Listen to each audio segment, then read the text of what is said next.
and welcome back to another episode of The PA is In. Today, I'm so excited to welcome our guest, Rebecca Olson. Rebecca is an executive life coach who works with career-focused parents who want to crush it at work and also at home. We're going to talk about work-life balance. We're going to talk about shifting your mindset from thinking you either have to be all in at work or all in at home and doing well in parenting, and that you can exist in this space where you get to choose a regret-free life, and that you're doing really well at work, but also showing up really well in those relationships and in the things that you value most. Without further ado, here she is, Rebecca Olson. Welcome to The PA is In, the show created by PAs for PAs, where codependency with your supervising physician is a thing of the past, optimal team practice is the future, and physician associate has taken the place of physician assistant as the professional title of choice. I'm Tracy Bingaman, and I'm obsessed with redefining what success as a PA looks like and what it feels like. Here you'll find the mindset shifts, systems, and processes I use to escape healthcare burnout and integrate my work into my life. Work-life balance is a myth, and an integrated life where you thrive professionally, not a balancing act, is the goal here. My mission is to help you to grow into a unicorn PA who loves their job, has abundant energy, time to spare, and work-optional financial freedom. The PA is in. Rebecca, welcome to the show. Thank you so much for being here. Oh, absolutely. It's my pleasure. Thanks for having me, Tracy. Have you ever wondered if your malpractice policy is providing you with enough coverage? Turns out that employers' policies protect their interests and not necessarily yours. CM&F Group offers personal liability protection that adapts to your growing, changing responsibilities, including state compacts and allowing for protection for practicing medicine across state lines.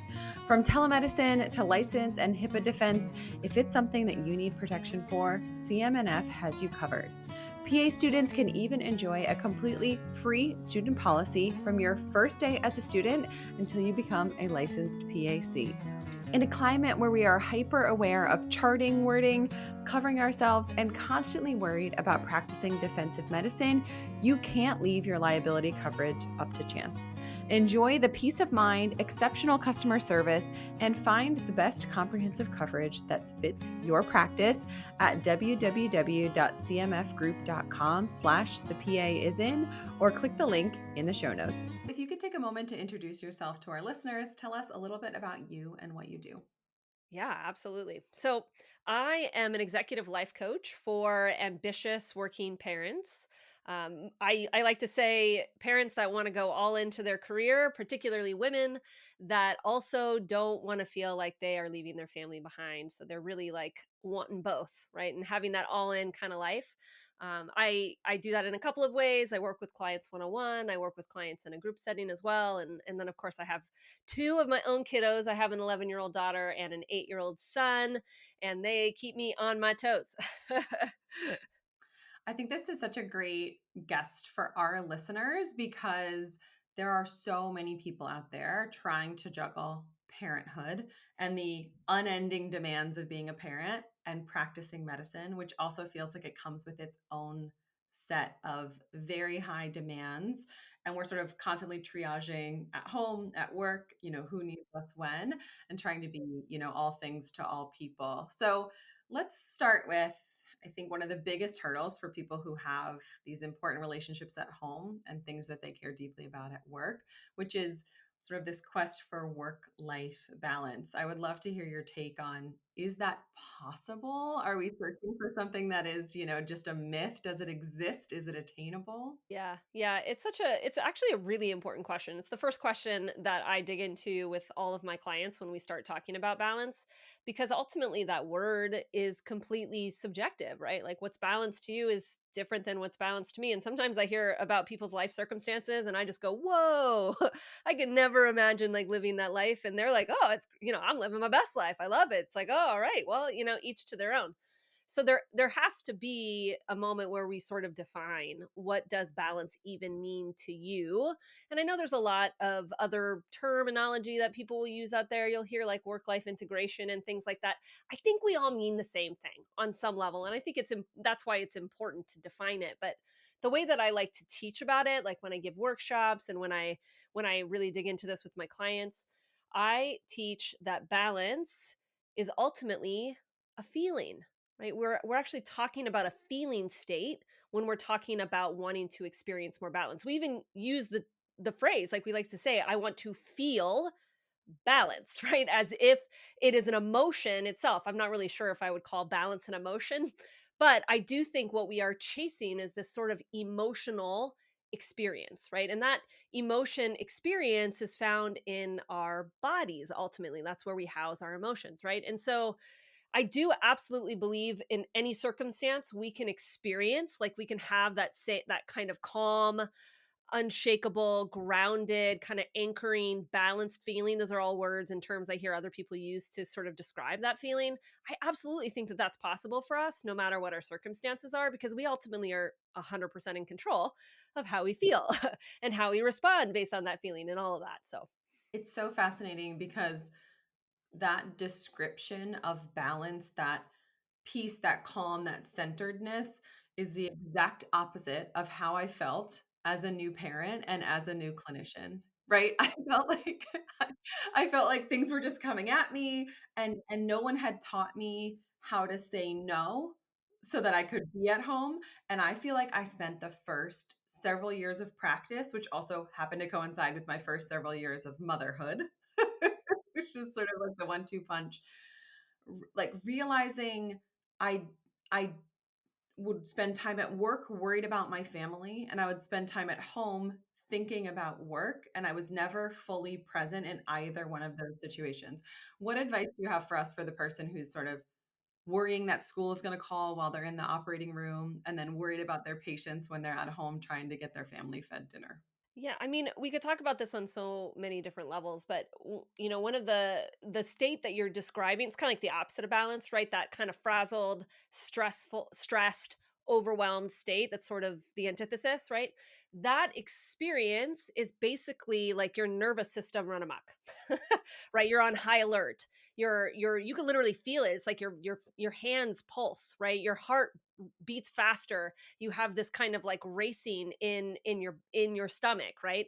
It's this experience of overwhelm in our body that's like our nervous system pulsing. And so when it comes to like the first step before we can even talk about doing something differently and learning how to be more present or making decisions that feel aligned or having boundaries or saying no, the first thing that we have to talk about is like learning how to calm down your nervous system, because when your nervous system is heightened like that, when we're in a state of stress and overwhelm, literally our brain is designed to be in tunnel vision.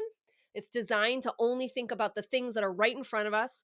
It can't think about what you're doing even a couple of weeks from now, or what your bigger priorities are, or what really matters to you, or what you value, or I mean, you can't think of any of that, right? Because it's like it's in such a heightened state. This is all it can do. Is I like have my blinders up, right? This is really all it can do. And so before we can even figure out what a next step is, or what it looks like to be more present or say no, we have to be able to get out of that tunnel vision and calm our nervous system down, and then be able to like actually talk about what do you actually want to do in this moment, what do you want to prioritize in this moment, what do you want to let go of, what do you want to lean into, and all of that, all of those kinds of things that will come. Like your ability to do that can't happen unless you're out of a stressed, overwhelmed state. So I can't emphasize enough how important, when we talk about work life balance, is also learning a kind of a toolkit, if you will, a tool set for emotional processing and like nervous system regulation. It is absolutely everything in this process. Just not only are you going to feel better and feel calmer in the moment, but you will also be able to make more aligned decisions, more value-based decisions, let things go, do the hard things, take time for yourself. All the things that feel hard and what you want in a balanced life, right, is going to become easily accessible to you. Now, the good thing about nervous system regulation is it doesn't take very long. Actually, I think we like to think that I need like an entire yoga session, or I need to like veg out on the couch for a while, or I got to go take I got to go take a long walk. In reality, what we know about what it takes to calm ourselves down is it's like 30 seconds to 2 minutes is really sometimes all we need to truly like lower our heart rate, no, lower the pulsating through our body, and like calm things down. Really, 30 seconds to 2 minutes. And so learning how to do that on a regular basis, and particularly at really integral parts of your day, is going to be huge in your ability to experience more balance in life.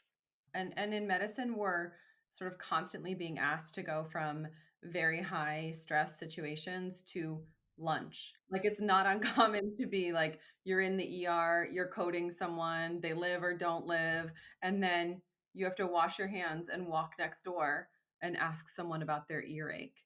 And you can't be at that fight or flight, like, yes, absolutely.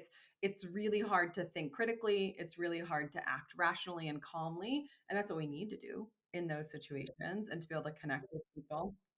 So, what are some tips that you have for us when we're in that? We can feel it, right? We feel in the middle of the day, we're having that stress response. My husband and I call this coming to the edge. We say, I'm coming to the edge, right? I love that. I tell my kids, my volcano is rising. My volcano is rising. They know what that means. What can we do when we feel like that's happening in that moment to regulate ourselves so that we can take care of everyone else?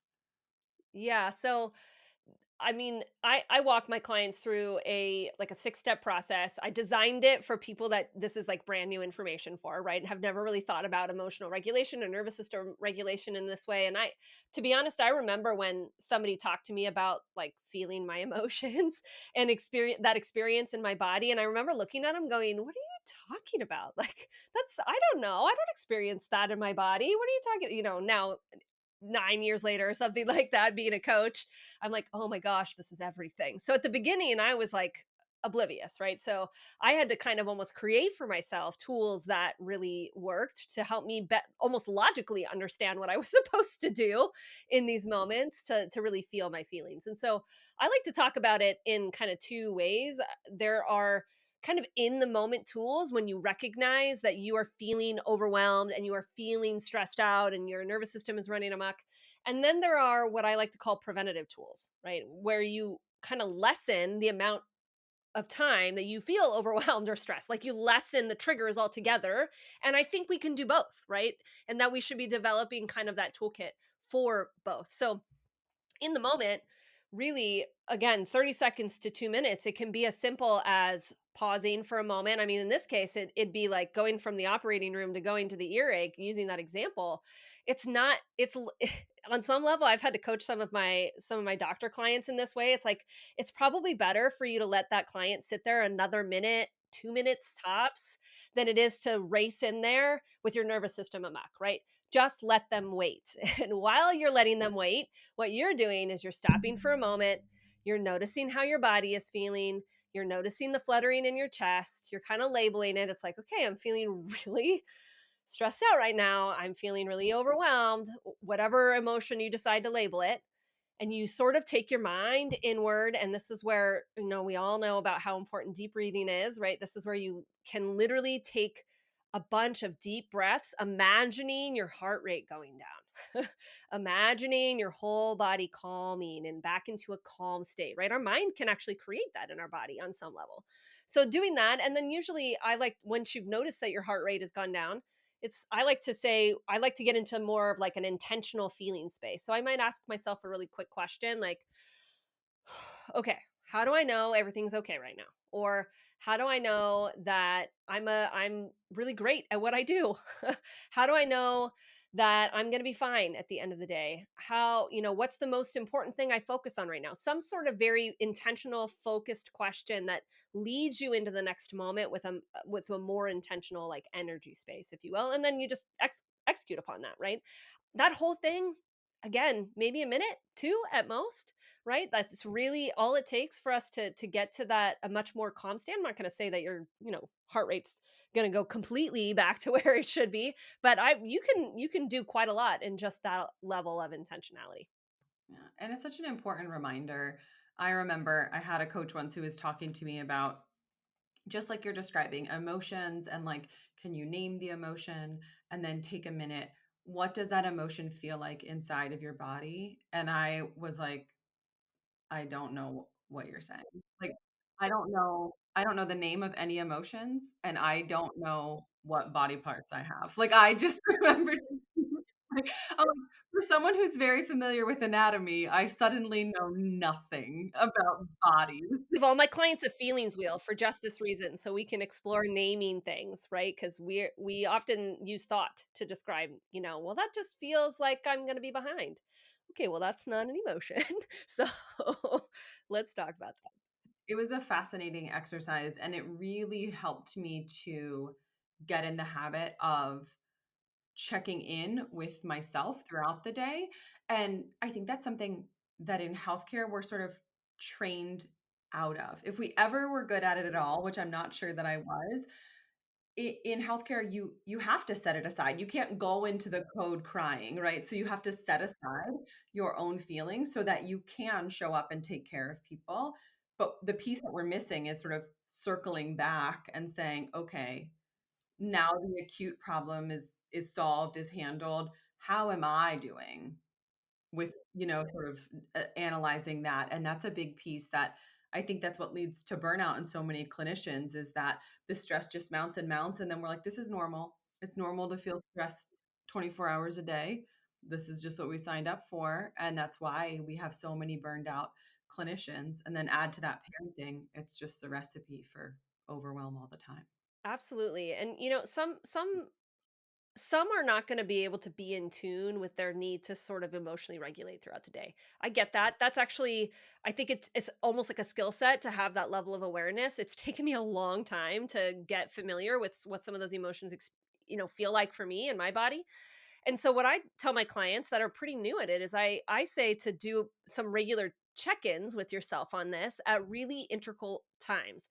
The most important one for parents is the transition between work and home. I cannot emphasize enough how important this moment is. If you do this moment well, if you transition this moment well, which means you sort of leave behind work, you re regulate yourself to let go of the emotions and the thoughts of work, and then you prepare yourself with what home is going to feel like, right? If you do that well, you're going to be able to walk into your family's life with more presence, more calm. You're going to not be thinking about work and ruminating on work. You're going to be able to say yes to that random Uno game that your kid wants to play with you for the 10th time, right? You're going to maybe pick up a good book instead of sit there and scroll through your phone. There's so many things that could happen if you learn to transition with a lot more intentionality. Every working parent needs this, right? We all need this transition time.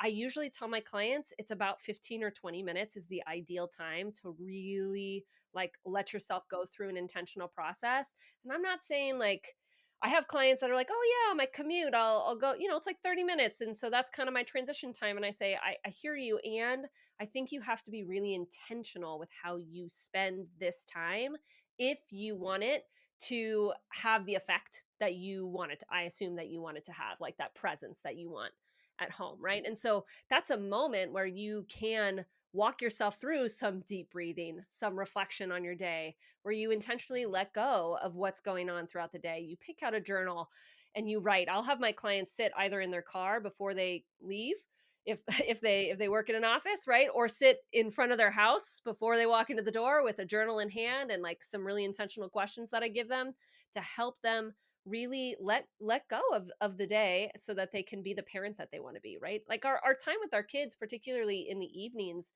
that's really all we have. And so we need it to feel like enough, and we need to feel like we're present for it, and we're kind of filling our parent bucket and we're filling our kids bucket, right, throughout that time. Yeah, yeah. When I was deeply burned out, I don't think people at work noticed that much because it just wasn't an option, right? So I had to be on. I had these sick patients I was rounding. There was just things I had to do. And so I would give all of what I had in terms of focus and presence at the hospital, and then I would drive home and my kids would say to me like, "Look, mom, look at this thing that I drew today." and I felt like I was just completely empty. I did not have one iota to care. And it makes me so sad that I missed all of these moments, right? That I missed this opportunity for connection, that I missed sort of showing up well for them there.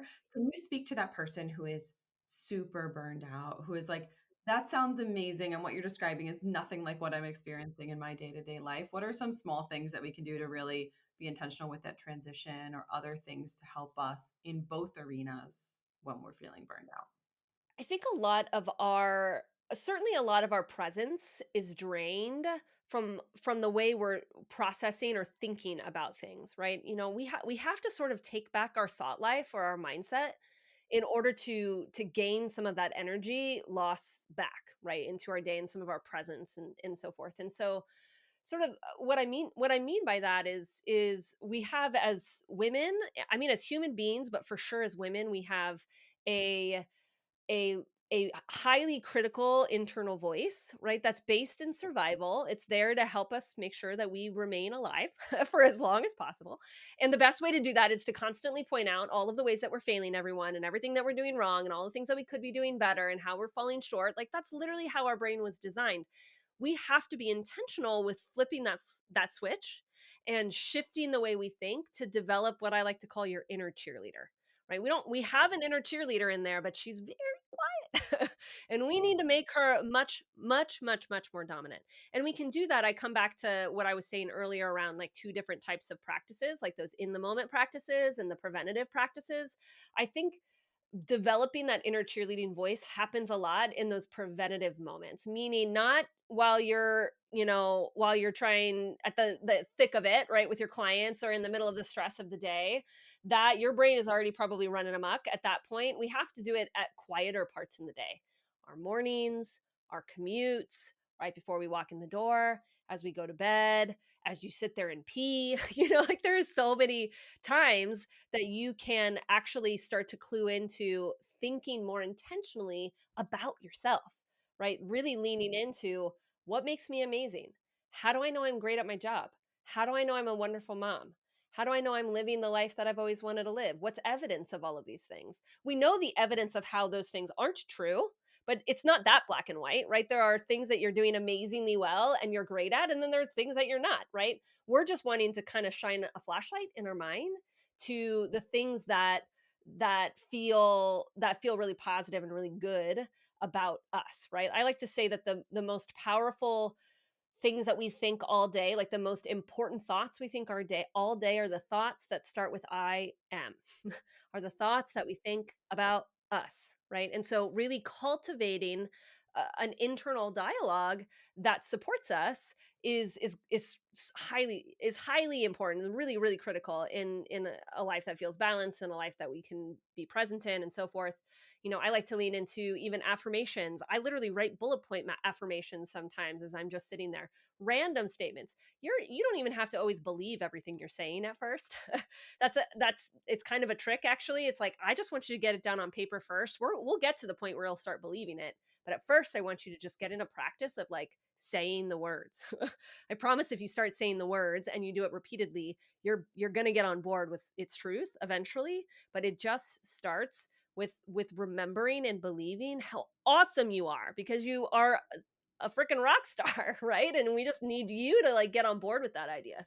It's such a fascinating thing that our minds they're trying to keep us safe by telling us terrible things. Like that's just, like it's just like, and I know that we all do that, that we have this, I could see 20 patients in a day, and seven of them could be great and so appreciative, and seven could be mediocre, right? And then the rest, if I feel like I'm not connecting with them, or if I feel like things are not going well, those are the ones that I'm going to be thinking about at the end of the day. That you sit and ruminate on, right? And you have a lot of control over which clients you decide to think about that day, right? You can have a moment of feeling, bummed and sad that maybe some of those client meetings didn't go so well, that they didn't flow in the way that you wanted to, or whatever that might be, and you can move on to start thinking about what you did really well in some of the other patient times, right? In the other sessions, and or even in the ones that didn't go so well, you can always pull out things that you did do well. I bet you sat there very patiently and listened to them complain, even though they walked out really upset at you, right? At the same time, you showed up in exactly the energy you were supposed to. Like, it's a win. There's always wins to be found. But the point being that your brain's not going to default there. And I think we criticize ourselves for being that way. Like, why can't I'm just highly critical, and we get very judgmental of ourselves. It's like, well, you've kind of trained your internal voice to be that way. It doesn't mean you can't train it another way. It doesn't mean the other voice doesn't exist. You've just been listening to this radio station for a long time and it doesn't know how to change. So we have to actually practice changing it. And so there's actually another way that I do this with my clients. Like, another anchor practice is I have a 10-minute morning daily routine that is like a mindset practice that kind of gets you into an intentional headspace for the day and helps you kind of figure out what you really need to be believing about your day to be in the right headspace, right? And even today, like, one of my clients reached out and was like, look, even if I don't do that daily practice until 11 o'clock in the afternoon or like at my lunchtime, when I do it, everything feels different afterwards. I feel so much better afterwards. I just got to figure out how to get it like first thing in my day and not at lunchtime. But that's how important it is, right? And so that daily kickstart practice that I get my clients, actually, that is going to be something I'm offering to the listeners here. So you will have a chance to download that as well as a free gift. Highly, highly recommend that you do that as like a starting point for learning how to develop that internal cheerleading voice. So many things in life and in working in medicine that are going to make you feel like it's an uphill battle, like you're getting knocked down, like the system is broken, like all of those things that it can feel overwhelming to look around and say, like, what difference am I making in this? But that's such a good reminder that those are things you can control, right? You can control your own mind. Yeah. You have to go on a hunt to find it sometimes, right? Like, literally, it is covered up by all sorts of other things and things that happened through the day, but you can find it, right? It's like the system can be sort of stacked against you, and you can believe that you're in the right place and you would still want to continue to do your work and you love your patients at the same time, right? Those both can be true. You just get to decide which one you're going to focus on. You're going to focus on the systematic issues that are going on and how everything is stacked against you. Because if you do that, that's going to take you down one rabbit trail. Or are you going to focus on, I'm here for now and I choose to be here for now. And here's the reasons I love my job and I love what I do and I feel valuable. And that's going to take you down a different rabbit trail, right? We like to kind of think it's either one or the other. It's really not. You just kind of got to choose where to put your mind at any given moment, right?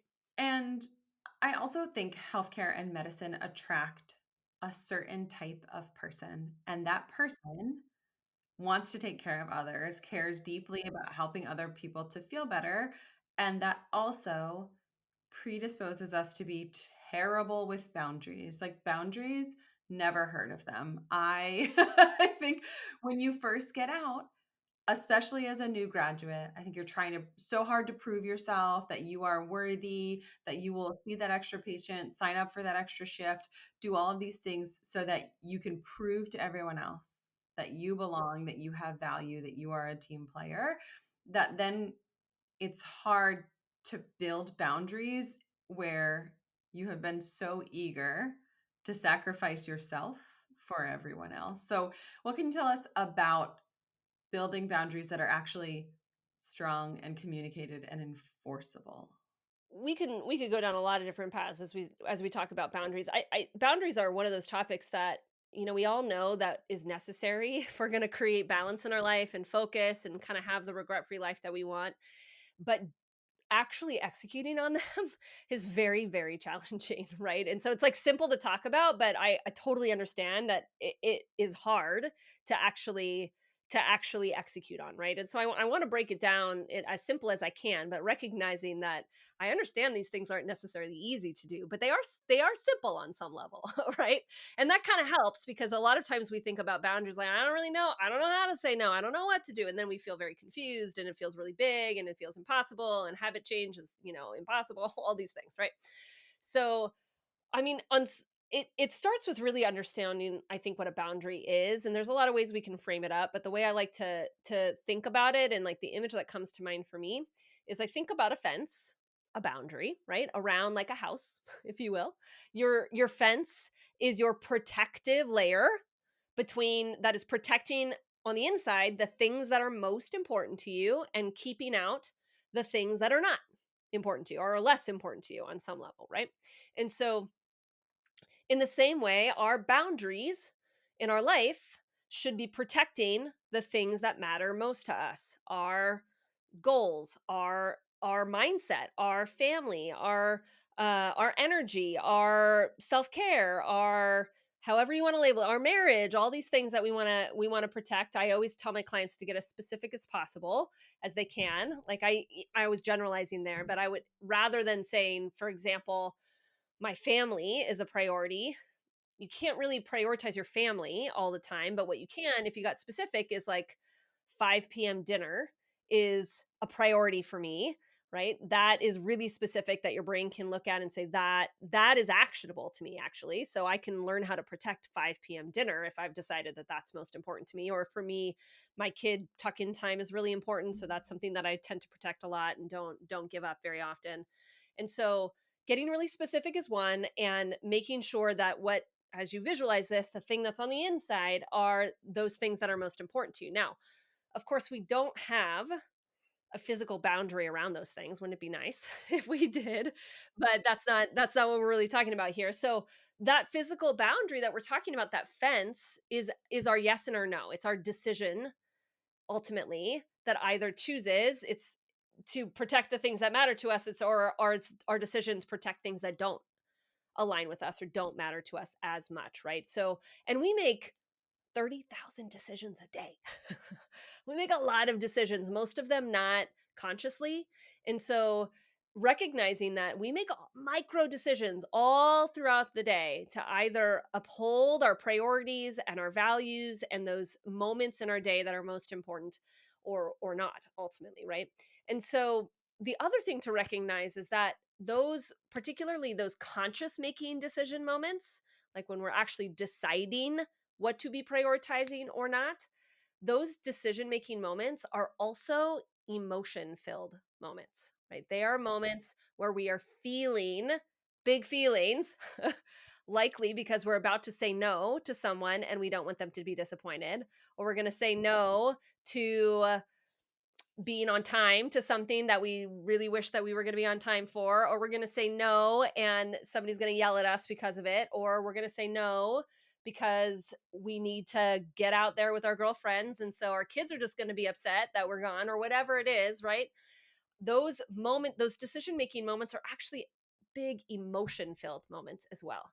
And if we circle all the way back to the beginning of this conversation, like nervous system regulation, if you are making a lot of those decisions with heightened emotion, by definition you're making reactive decisions, right? You're making emotion filled decisions, and those decisions usually are not aligned with the things that matter most to us. They are aligned with other people's emotions, with false urgency, with other people's deadlines or other people's priorities and things like that, hardly ever align with us, right? And so learning how to be a more proactive, meaning conscious, not emotion filled decision maker is everything when it comes to boundaries, and becoming somebody that actually can set them with a lot less kind of guilt and emotion behind it. I do feel like personally I'm reaching a stage of my life and career where I feel simultaneously like, I don't care what you think. Also, please like me.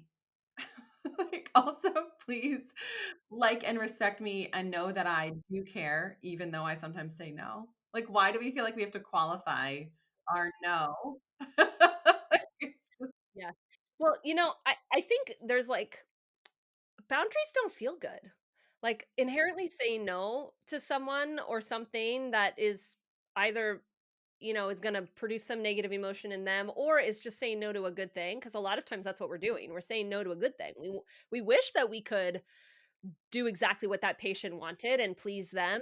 But the sacrifice of doing that, what we'd have to sacrifice of our own priorities, ultimately the cost benefit analysis is not, we don't want to do that. That's not the best choice for us, but that's never going to feel good.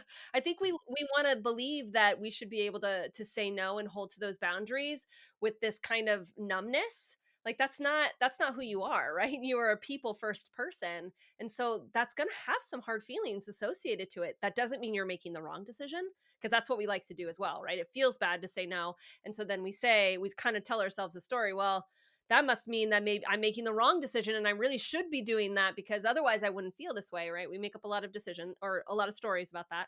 And so instead, just saying, no, these moments are going to be hard and there's going to be some big emotion to it. It doesn't mean I'm doing things wrong. It doesn't mean I'm a bad person. Like, you don't have to tell yourself any story, except just know that like going after a really focused big life that is centered on what matters most to you, that comes with some big emotions as well.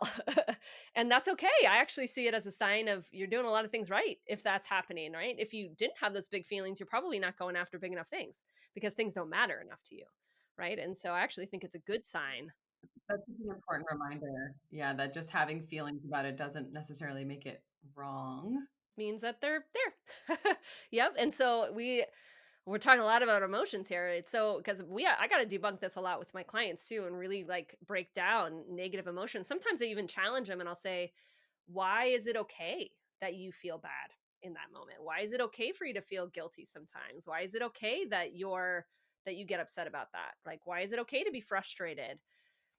Let's start." And usually it's like, I don't think it is okay. I think I'm not supposed to feel that way. I'm like, I know, but let's just find another story to tell ourselves about this. Like, what else could it mean? Right? And then yeah, we start digging into, it actually means I've got a lot of good things going on in my life, right? And isn't it a great thing that I get to choose between lots of things that I love to do? Isn't that the kind of life that I want? I want a big life with lots of opportunity in it. That means I'm going to say no to some opportunities.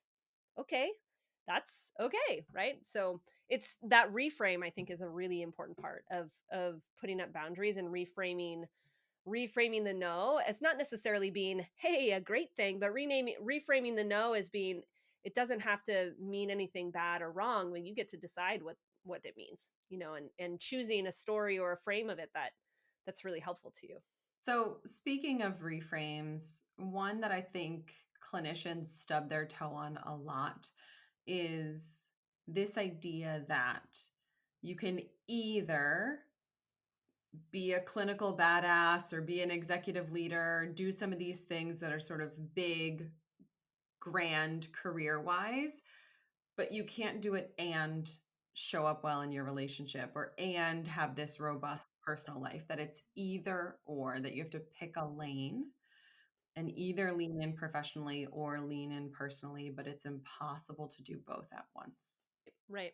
Yeah, and that reframe is huge right there, right? Like believing that these two things are not at odds with one another, but learning how to think about them as being in tandem is really important. And so the I have to choose between one or the other leads us to believe that they're at odds, right? And so that story really we have to debunk that story on some level and find all of the reasons why these two things actually coexist, and they're great things, right?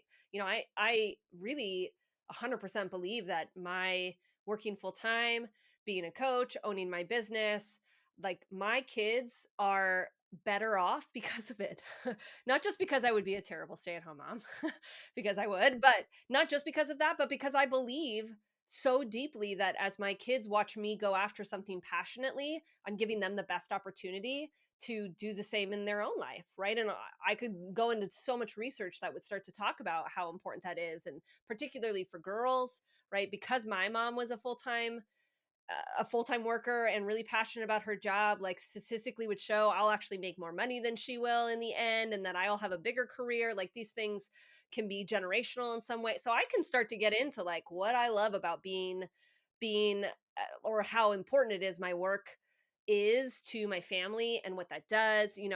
It's a matter of how you decide to frame that up. It doesn't have to be at odds with one another. And so really pushing yourself to reflect and think, how do these two things work together and how do they support each other, and find all of the reasons why that's true, because it's just a matter of, it's subjective, right? You just get to decide if they are or they're not on some level. But taking the time to reflect on that is going to be really, really important. The second thing I would say about that is, and this is a really integral conversation that I have with all of my clients when we really talk about sustainable work life balance, you have to redefine what success means to you once you become a parent. Because success prior to parenthood often, for most of us, looked like going all in on your career. Right? It was very one lane. And so you know what that felt like, and you know what that looked like, and you know what it looks like to go after one goal. But like fundamentally, when you become a parent, your goals broaden and you have multiple goals that you want to move forward, not at different times, but at the same time. Right? And so redefining success so that it's not just through the lens of career, and that success, you can literally feel the effects of success, not just from your career, right? But you want to feel the success in your home life as well. Like learning how to actually put a frame, a definition, and I really push my clients to do that, is to actually come up with, how do you want to define success moving forward, knowing that both of these areas of life are really important to you? Because I promise it's not what it was prior to having kids. However you would have defined success prior is not that now. Right? And usually a lot of times my clients will come up with things like, success to me today means making really aligned choices with the things that matter most to me, right? A lot of it has to do with alignment. It has to do with conscious decision making. It has to do with kind of, being focused instead of feeling scattered, right? And those definitions of success are 100% attainable. Like you get to decide those decisions, right? You're in control of how you move forward in that level of success.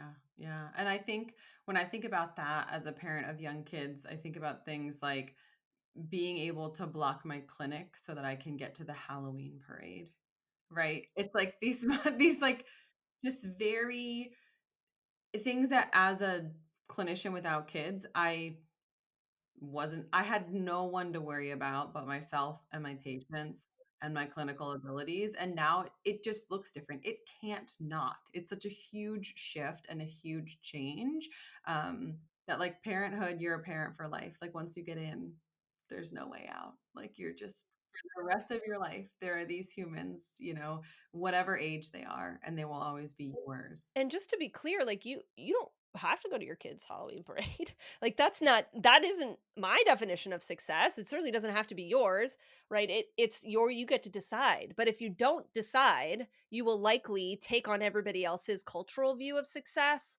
or you'll continue to adopt old versions of it that don't really match the life that you have today, right? Which means that you just feel like you're failing all of the time because you can't meet anybody's standards, but you also haven't probably defined them for yourself, which is an important part of the reflective process, right? And so if you decide that attending the Halloween parade is important to you, yeah, learning how to look far enough ahead to block off your calendar to do that, or do the hard thing and cancel a bunch of things so you can still make it.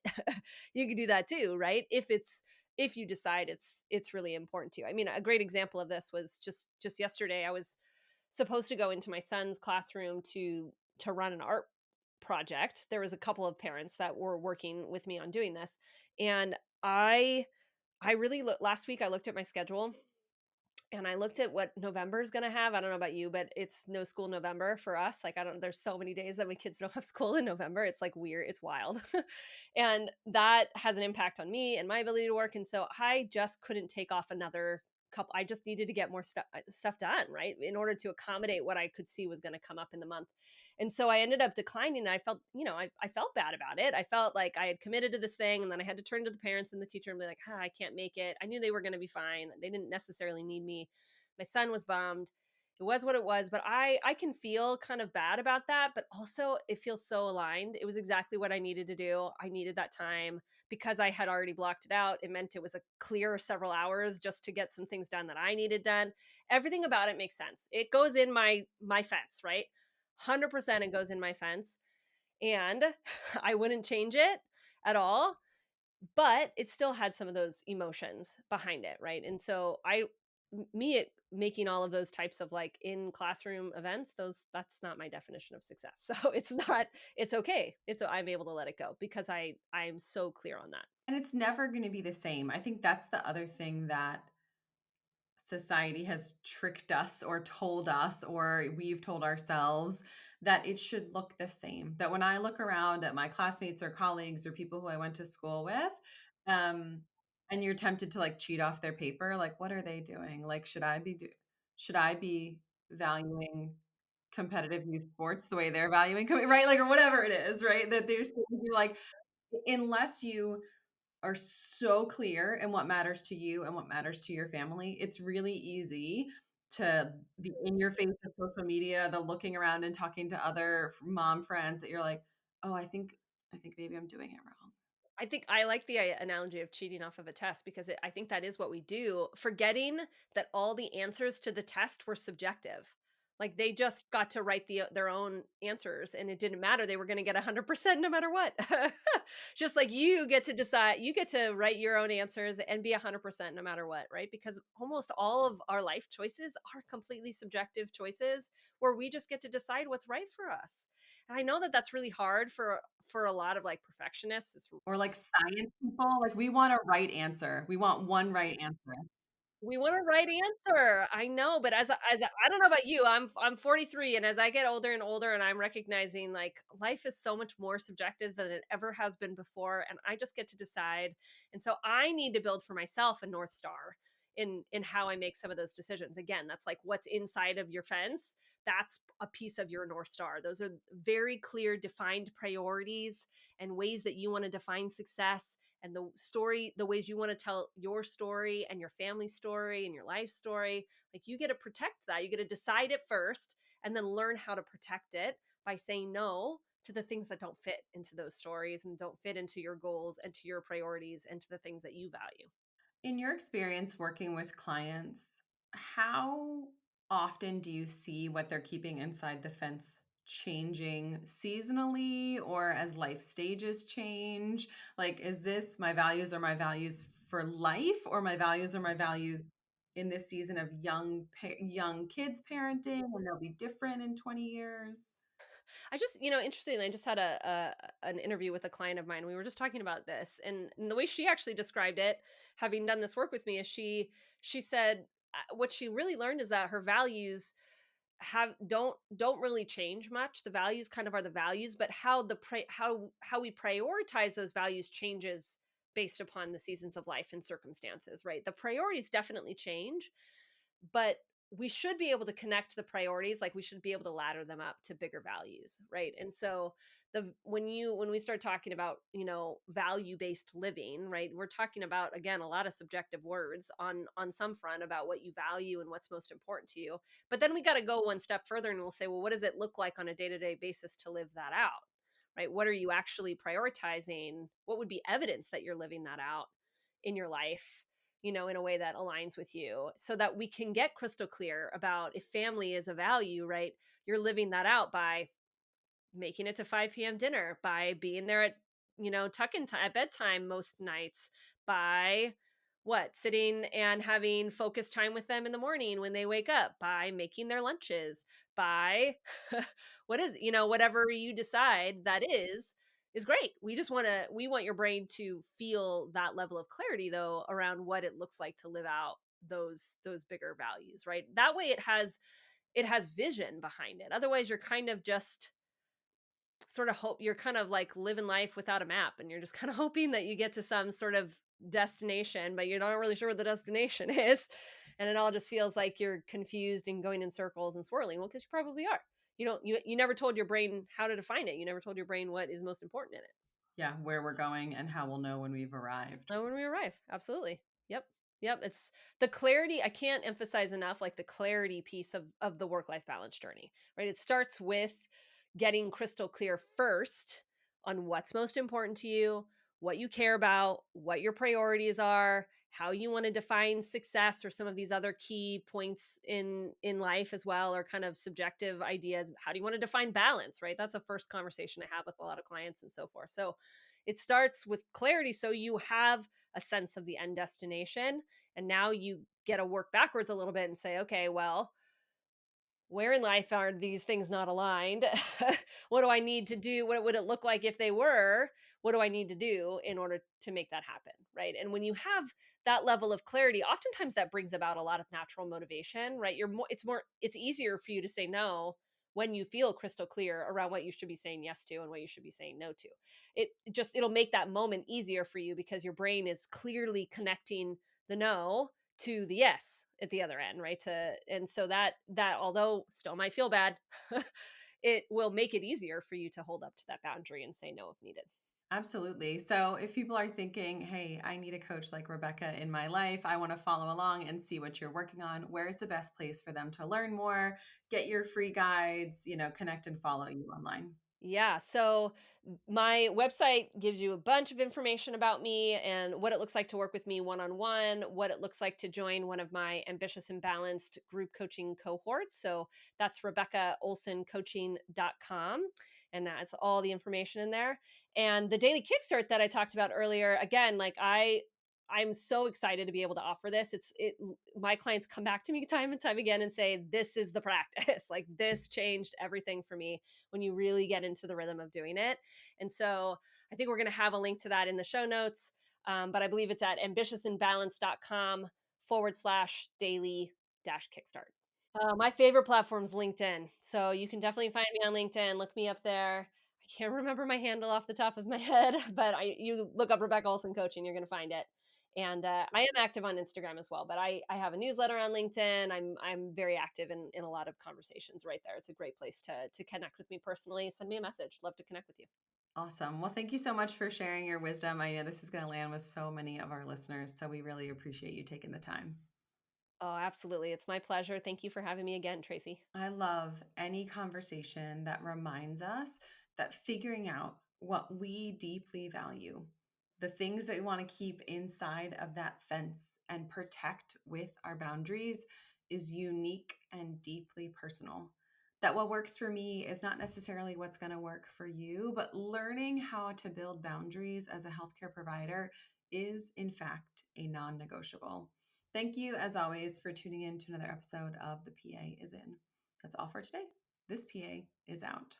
Congratulations. You've just joined an awesome club. By listening to a full episode of The PA is In, you are officially on the Unicorn PA team. Welcome aboard. What most team members do is they subscribe to the podcast because that allows them to automatically get the latest episode of the show. The life of your dreams exists on the other side of taking action. Keep making small shifts and keep getting better. Your life will improve, your career will soar, and you will have the confidence you need to create your own success. I will see you in the next episode. This PA is out.